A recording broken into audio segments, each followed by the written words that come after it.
Hello everyone, welcome back to my channel. र आज चाहिँ हामी एकदम नयाँ एक्सपिरियन्स गर्ने भनेर चाहिँ हाइफा पोर्टबाट चाहिँ हामी आक्कुमा चाहिँ शिप बाई शिप जाने अनि यो चाहिँ मेरो फर्स्ट एक्सपिरियन्स हो अनि 45 to 1 hour लाग्ने रहेछ यो शिपमा जानको लागि अनि यहाँनिर हामी सबैजनाले टिकटहरू चेक गराउँदैछौँ अनि हामी बोटमा इन भइसकेका छौँ। यहाँबाट चाहिँ एकदम दामी हाइफाको नजाराहरू देख्दै थियो अनि चराहरू पनि हाम्रो शिपको पछि उडिरहेको थियो अनि जति गहिरोमा गयो त्यति पानीको कलर पनि चेन्ज हुने क्या। यहाँनिर एकदम ब्लू देखिरहेछ, यति दामी भ्यू।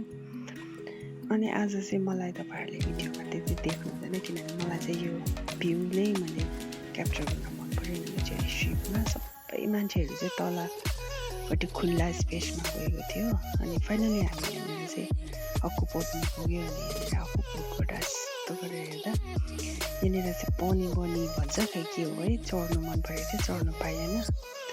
पुरा भोक लागेको कारणले चाहिँ हामीले फलाफल होइन के भन्छ यो सावरमा जस्तो टाइपको यो लाफा हो कि के भन्छ यो हामीले अर्डर गऱ्यो अनि एकदमै भोक लागिरहेको थियो, बिहानै उठेर गएको अनि आएको ओल्ड सिटीमा फर्स्टमै रेस्टुरेन्टमा गएर हामीले यो अर्डर गऱ्यो। फाइनली हाम्रो हातमा आइसक्यो। अब चाहिँ हामी बाइट लिने स्पाइस एकदमै मैले स्पाइसी खोर्सानीसँग खाएँ, मिठो भयो। अनि यो चाहिँ हामी ओल्ड सिटी आएको ओल्ड सिटीमा हामी भित्र एन्टर भयो। त्योभित्र चाहिँ यस्तो चिजहरू रहेछ जुन चाहिँ एकदमै मलाई मनपर्छ। यस्तो के भन्छ के सोभिनियरहरू।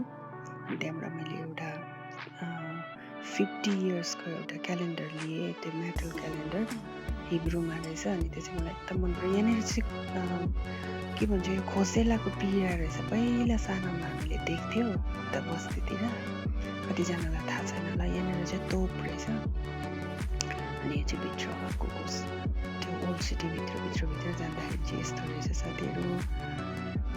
मलाई चाहिँ एकदम मजा लागिरहेको थियो, पुरानो सामानहरू हेर्नुको लागि त्यहाँभित्र मजा लागिरहेको थियो। यहाँनिर धुप बालेर धुपको बास्नाहरू आइरहेको थियो। यो चाहिँ सायद त्यो धुपहरू राख्नेहरू होला सायद।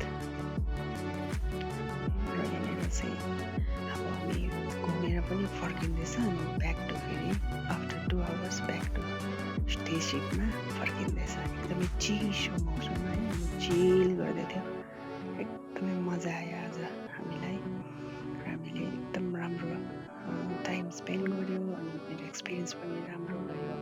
र तपाईँहरू पनि जान चाहनुहुन्छ भने Haifa to Akko to Haifa back आउन सक्नुहुन्छ। Thank you so much for watching. See you in next video.